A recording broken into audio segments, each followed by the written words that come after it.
শ্রী শ্রী রামকৃষ্ণ কথামৃত দাত্রিংশ পরিচ্ছেদ 1885 29 October. Doctor ও master সার কি? আজ বৃহস্পতিবার আশ্বিন কৃষ্ণা ষষ্ঠী 29 অক্টোবর 1885 খ্রিস্টাব্দ। বেলা 10টা। ঠাকুর পীড়িত। কলিকাতার অন্তর্গত শ্যামপুকুরে রহিয়াছেন।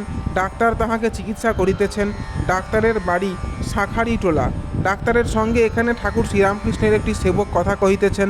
ঠাকুর রোজ রোজ কেমন থাকেন সেই সংবাদ লইয়া তাহাকে প্রত্যহ আসিতে হয়।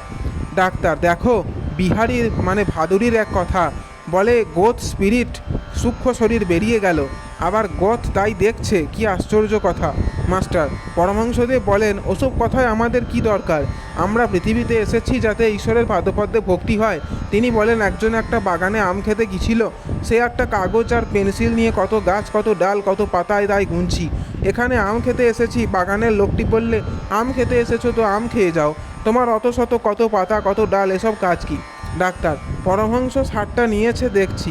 অতঃপর ডাক্তার তাহার হোমিওপ্যাথিক হাসপাতাল সম্বন্ধে অনেক গল্প করিতে লাগিলেন। কত রোগী রোজ আসে, তাদের ফর্দ দেখালেন। বললেন, ডাক্তার সালজার এবং অন্যান্য অনেকে তাহার প্রথমে নিরুৎসাহ করিয়াছিলেন।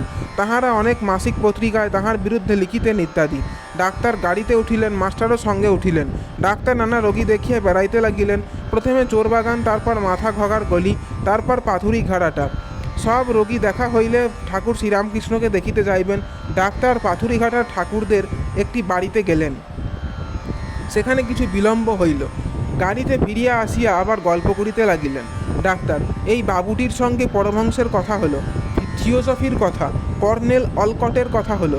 পরমহংস ওই বাবুটির উপর চটা। কেন জানো? এ বলে, আমি সব জানি। মাস্টার, না, চটা হবেন কেন? তবে শুনেছি একবার দেখা হয়েছিল। তা পরমহংসদেব ঈশ্বরের কথা বলেছিলেন। তখন ইনি বলেছিলেন বটে যে, হ্যাঁ, ওসব জানি। ডাক্তার, এ বাবুটি সায়েন্স অ্যাসোসিয়েশনে 32,500 টাকা দিয়েছেন। গাড়ি চলিতে লাগিল। বড়বাজার হইয়া ফিরিতেছে। ডাক্তার ঠাকুরের সেবা সম্বন্ধে কথা কহিতে লাগিলেন। ডাক্তার, তোমাদের কি ইচ্ছা একে দক্ষিণেশ্বরে পাঠানো? মাস্টার, না, তাতে ভক্তদের বড় অসুবিধা। কলকাতায় থাকলে সর্বদা যাওয়া আসা যায়, দেখতে পারা যায়। ডাক্তার, এতে তো অনেক খরচ হচ্ছে। মাস্টার, ভক্তদের সেজন্য কোনো কষ্ট নাই, তারা যাতে সেবা করতে পারেন এই চেষ্টা করছেন। খরচ তো এখানেও আছে, সেখানে গেলে সর্বদা দেখতে পাবেন না, এই ভাবনা। জয় ঠাকুরমা স্বামীজি।